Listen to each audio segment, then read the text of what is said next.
स्वागत है श्रापित फ्राइडे में। मैं हूँ मिस मेज और चलते हैं एक राज की तरफ जो सपनों में भी आपका पीछा नहीं छोड़ता।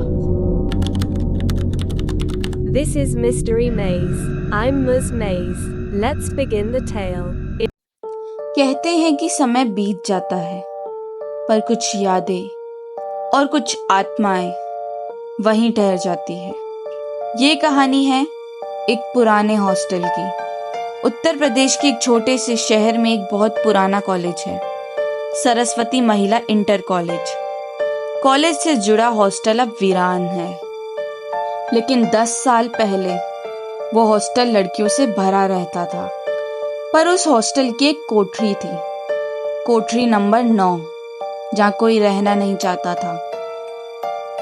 कोठरी नंबर 9 के बारे में कहा जाता था कि वहां रात में किसी के रोने की आवाज आती थी।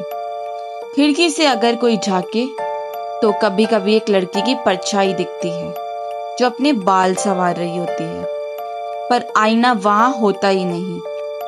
हर साल जब भी कोई लड़की उस कमरे में रहती, उसके साथ कुछ अजीब घटनाएं होती। 2017 की बात है। एक नई लड़की रिया हॉस्टल में एडमिशन लेती है। रिया को वही कैमरा मिलता है, कोठरी नंबर 9। वार्डन थोड़ी देर चुप रही, फिर धीरे से बोली, बेटा अगर कुछ अजीब लगे तो डरना मत, हमें बताना। रिया हंस पड़ी, मैं डरती नहीं, पर पहली रात ही कुछ बदल गया। रिया बिस्तर पर लेटी थी, लाइट बंद थी। धीरे धीरे एक फुसफुसाहट सी सुनाई दी, तू आई क्यों? रिया उठ बैठी, पर कमरा खाली था। अगले दिन उसने सोचा सपना रहा होगा, पर हर रात आवाजें तेज होती गई। दरी के नीचे से किसी के चलने की आवाज आती, दरवाजा अपने आप खुलता, और सबसे डरावनी बात, आईने में किसी और की परछाई दिखती, रिया के पीछे। रिया को अब समझ आ चुका था कुछ तो गड़बड़ है। एक रात उसने फर्श के नीचे कुछ खड़खड़ाहट सुनी। उसे वहां एक पुरानी डायरी मिली। डायरी किसी नैना नाम की लड़की की थी। उसमें लिखा था, मैं बाहर नहीं जा सकती, उन्होंने मुझे बंद कर दिया है, कोई सुन नहीं रहा। आखिरी पन्ने पर सिर्फ एक लाइन थी, मुझे मेरा चेहरा वापस चाहिए। अगली सुबह हॉस्टल के वॉशरूम का शीशा लाल रंग में लिखा हुआ था, मेरा चेहरा लौटा दो। हॉस्टल में अफरा तफरी मच गई। रिया बेहोश हो गई। जब उसे होश आया, वो एकदम चुप थी। तब वार्डन ने एक राज बताया। 1995 में एक लड़की नैना बहुत सुंदर थी। कुछ लड़कियां उससे जलती थी। एक रात उन्होंने उस पर केरोसिन डाल दिया और दरवाजा बंद कर दिया।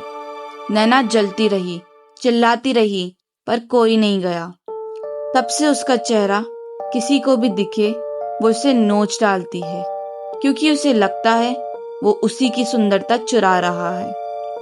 अब रिया खुद को पहचान नहीं पा रही थी। उसका चेहरा धीरे धीरे बिगड़ता जा रहा था।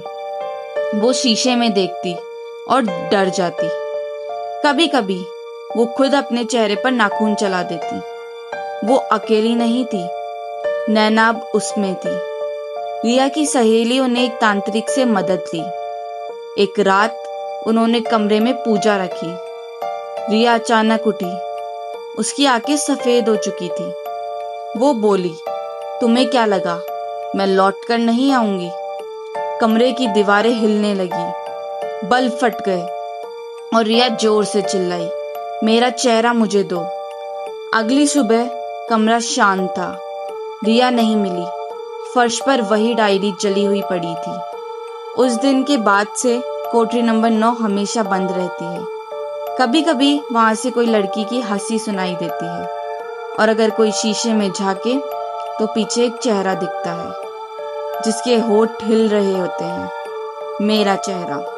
हर चेहरे मुस्कान नहीं होता, कभी कभी वो बदला होता है। If you think you've escaped the maze, think again. Subscribe before the shadows find you. ये थी आज की श्रापित कहानी। पर डर अभी बाकी है।